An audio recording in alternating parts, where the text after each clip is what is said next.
Hello. In this video we are going to be looking at this part of your assignment, the recognized human imprint in biological diversity in California from comparing two maps. The two maps are the human imprint map and the biological diversity map. In this video we'll walk you through that activity and show you the maps, but if you need to see the maps further, they are going to be posted or hung in room 3. So let's look at this assignment real quick. And this is what the assignment looks like. That should be in your weekly work. And so let's go ahead and get started on this. I'm going to try to finish this within 10 minutes, as is usually my goal, and I usually don't make it. So let's start this slideshow. Human imprint map and biological diversity map. Maps in action. So the human imprint map, what we're going to do is we're going to go ahead and read this little blurb over here and try to answer the first question, which is, what does the human imprint map show the reader about the California landscape? Let me go ahead and get my highlighter just so I'm good as I read along. This map shows the relative level of human influence on California landscape.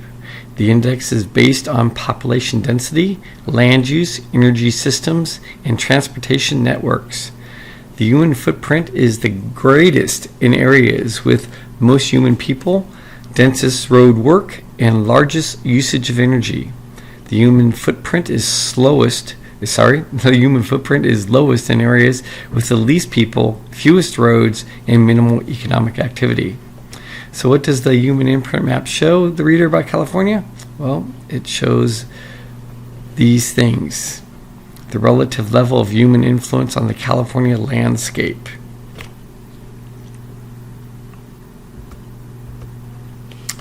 So, list 3 factors that the human imprint index is based on, and we listed those 3 factors. It was based on population density, land use, and energy systems and transportation networks. If you think about it, that totally makes sense. Again, the more people there are, there's going to be more land use, there's going to be more energy systems and transportation networks, so there's going to be more impact on whatever the biological diversity was in that area. Moving on. Regions most affected by the human diversity map. So I think the question we're answering here is, what color indicates an area that is affected the most? And most affected is going to have our blackish areas. And you can see there are a few black areas in here. And what color indicates the affected least? And that would be more of a greenish area. And you see the greenish areas tend to be more in the mountains and areas that are uninhabited. And the reddish and purplish areas tend to be in areas of high population. LA, San Francisco, Sacramento, Fresno.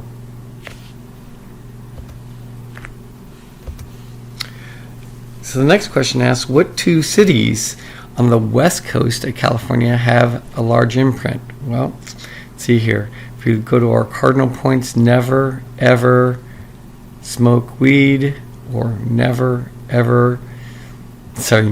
eat soggy waffles.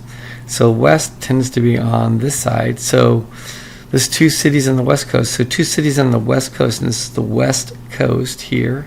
And the 2 cities on the west coast are San Francisco, Los Angeles, and there's actually a 3rd city, San Diego, and they're all on the west coast.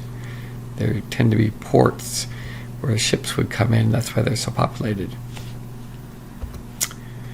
And then they want to know, what are 4 cities in the central part? And there's a whole bunch of cities in the central, and these tend to be farming communities of some type. So Bakersfield, Fresno, Sacramento, Chico, Redding. So I'll give you about another 10 seconds to write down 4 cities that are in the Central Valley. Okay, let's move on. Alright, so now we're going to look at the biological diversity map, and this is what the map looks like. Let me get my laser pointer real quick so that you can see a little bit easier. Okay, this is the biological diversity map. And whenever you look at a map, you should look at the key, which is right here. You should read the essential parts right here, which we're going to do. So the question that we're looking to answer in this case is, list the 3 numbers that indicate the regions of Central Valley grasslands, annual, mountain, and wet.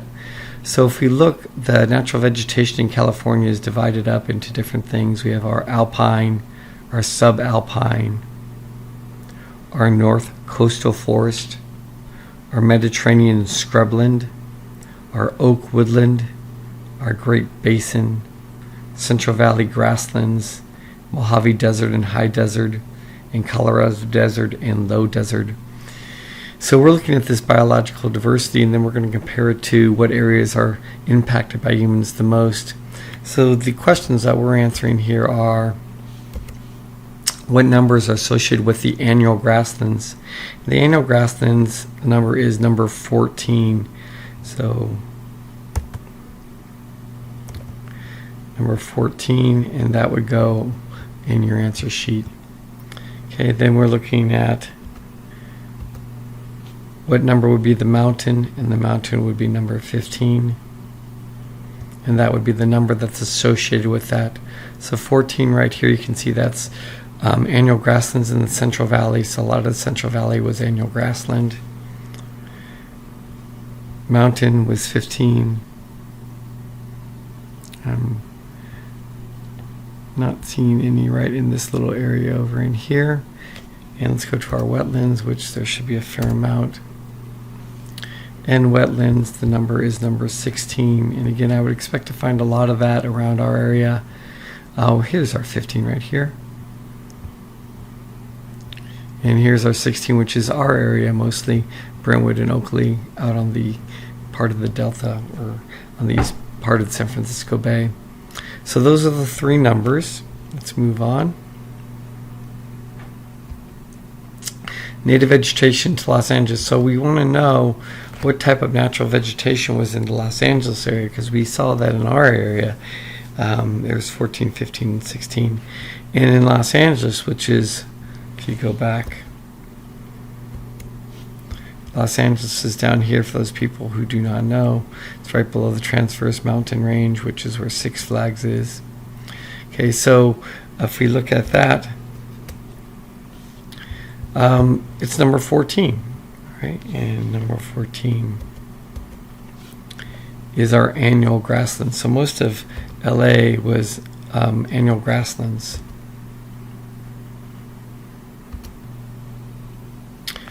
So now we're comparing these 2 maps, the biological diversity map of California and the human imprint map of California. And what we want to know is, we want to compare these 2 maps and identify any trends you might observe. So you can look at these 2, and again, we had a lot of grassland here, a lot of grassland here, a lot of grassland down here. And look at the areas that are highly impacted. The areas of highly impact are in the Central Valley, San Francisco Bay, LA Bay, San Diego. So areas where we've lost a lot of biological diversity tend to be the grassland areas and the wet mountain or annual in California. So the trend tends to be that grasslands are one of the most altered ecosystems in the state. So the trend is the grasslands are one of the most altered ecosystems in the state. And fact is that less than 1% of the native grasslands of 2,000 years ago exist today. So most of the grasslands that were here 2,000 years ago, only 1% of that is still here today. Pretty amazing. So now we're going to look at the biological diversity hotspots, which is the Rarity Weighted Richness Index scale. And that is this part of the map over here. So we're going to be looking at that part of the map and reading and getting information from this narration here. The Rarity Weighted Richness Index scale. So to find out about that, we're going to look up here at this part.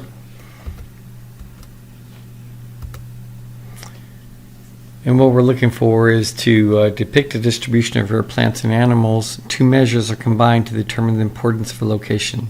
And we're going to list those two measures. So let's go ahead and see if I can find my laser pointer. Should be over here. There it is.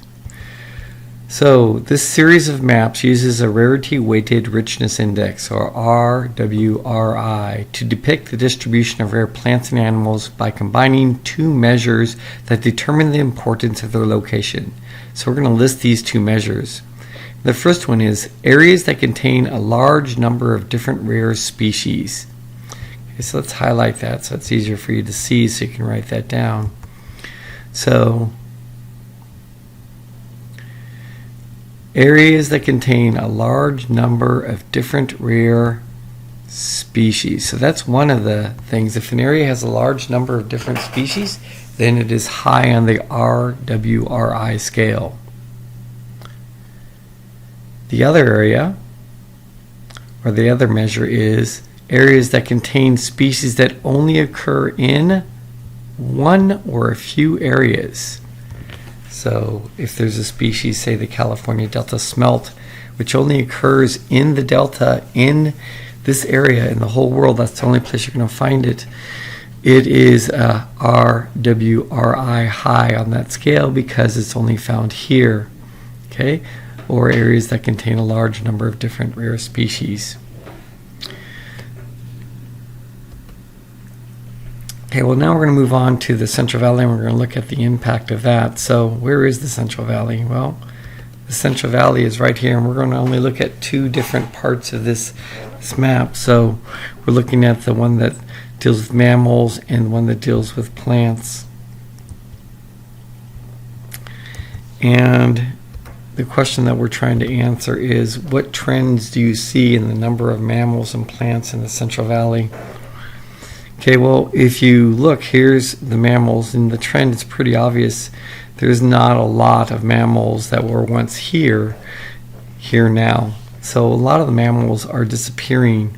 It's a very low weighted richness index, not very many that are there, or any that are rare are not found in any areas.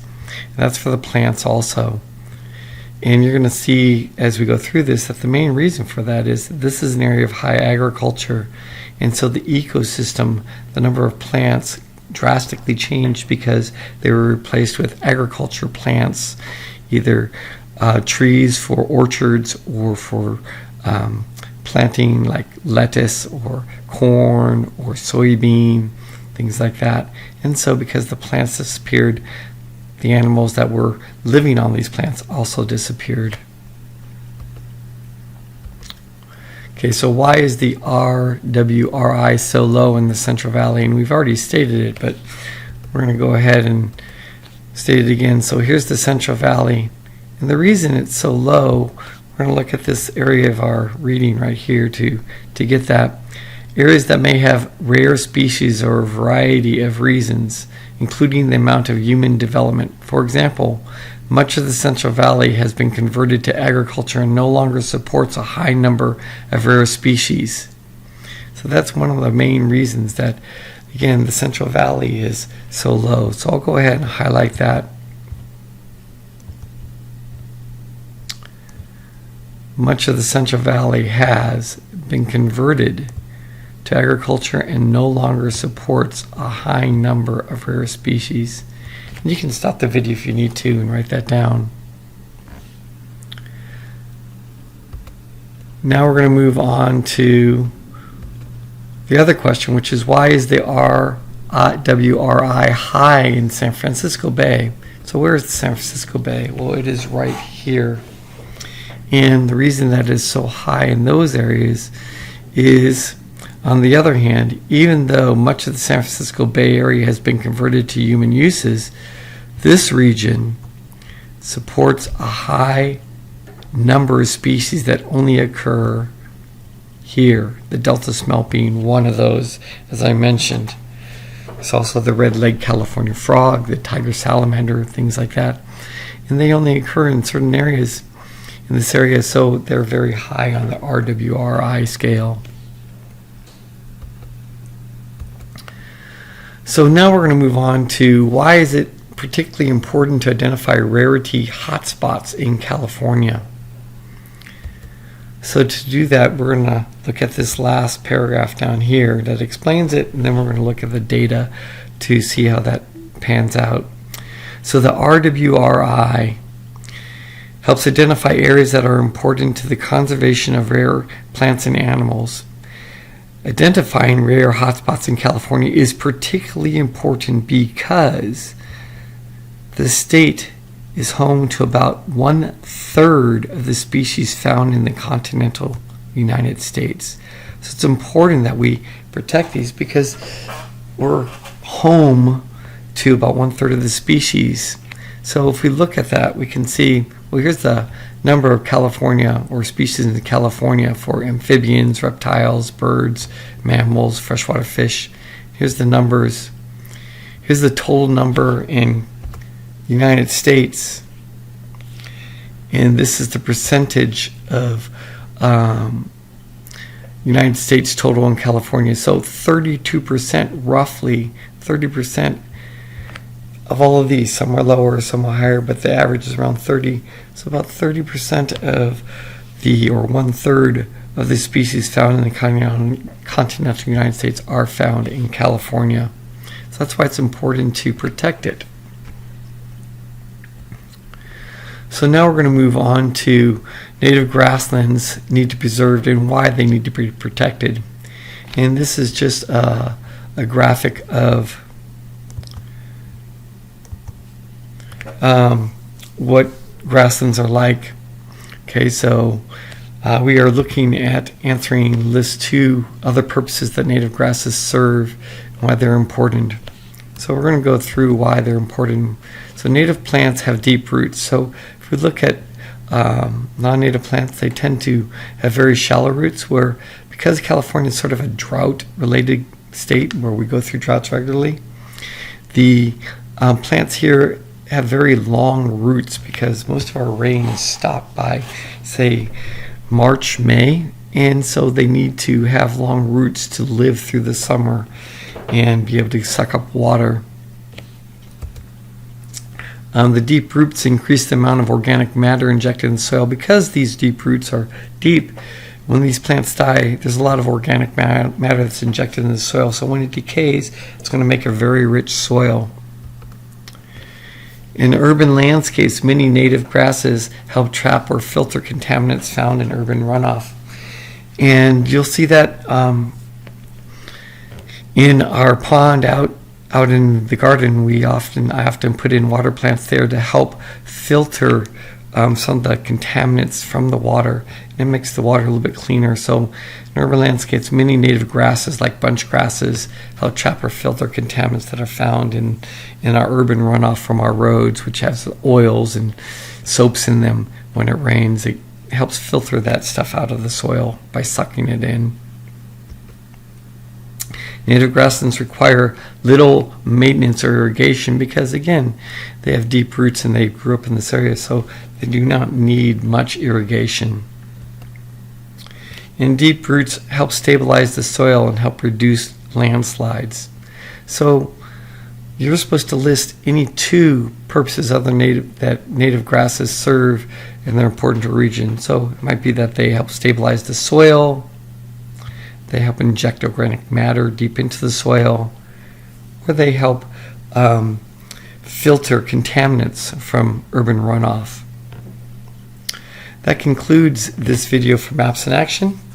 If you have further questions, please talk to your science teacher. Have a nice day.